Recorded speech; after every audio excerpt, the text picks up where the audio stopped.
প্রতিদিন তোমার অভাব অনুভব করি, কিন্তু তা প্রকাশ করার ভাষা পাই না।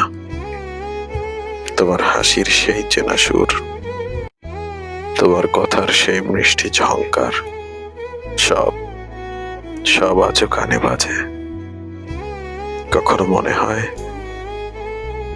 যদি সময়টাকে পেছনে টেনে নেওয়া যেত, যদি সেই মুহূর্তগুলোকে আবার ছুঁয়ে দেখতে পারতাম।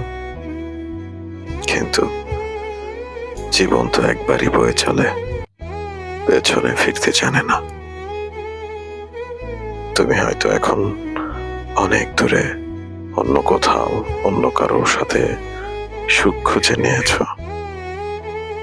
আমি তোমার সেই সুখের পথে বাধা হতে চাই না। শুধু এতটুকুই চাই, কোনো এক একলা রাতে যদি আমার কথা মনে পড়ে, যদি অনুভব করো যে কেউ ছিল যে তোমাকে পাগলের মতো ভালোবেসেছিল, তবে তবে এক মুহূর্তের জন্য হলেও আমায় মনে করো। ব্যাস এতটুকুই।